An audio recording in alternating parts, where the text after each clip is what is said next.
Isn't it interesting the way that regulation is weaponized as if you're dysregulated, you're just not trying hard enough, you don't have good enough coping skills, you aren't trying, and you are suggested to go to therapy or get on meds. But oftentimes, dysregulation is a product of something being intolerable in your environment or within your relationships, or maybe even within your own body.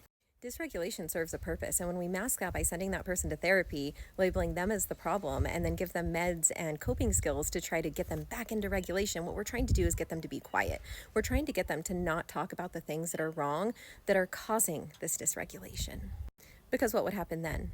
We'd fix the systems. What are the systems? Having to work constantly to make money, but still not being able to afford your bills, not having any family support, not having community, not having medical care or any of your needs met.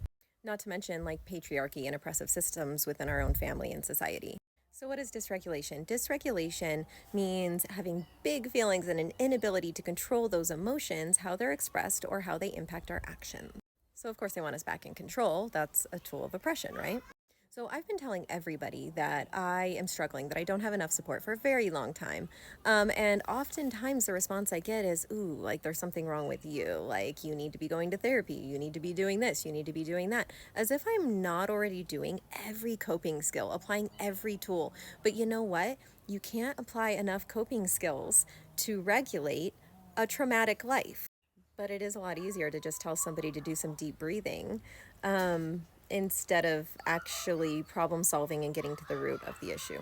And I think that the biggest example of this is internalizers versus externalizers. Because when you have an internalized PDA profile, you don't necessarily need to change your life because that child is not loud. They are not the squeaky wheel that's screaming every time something's intolerable. They're turning it inward. But when you have an externalized PDA autistic child, they scream at everything that is intolerable. They show their dysregulation, and it's so easy to be like, ooh, get that kid on meds, get that kid in therapy. Let's, how do we make this kid be quiet? But that kid is lashing out and melting down because there's something that's intolerable. And when you realize that, you have to start fixing the things that are intolerable within the system, because otherwise you just have a screaming child. So dysregulation is often what pushes us to make those changes that are actually necessary to living a healthy, happy, connected life.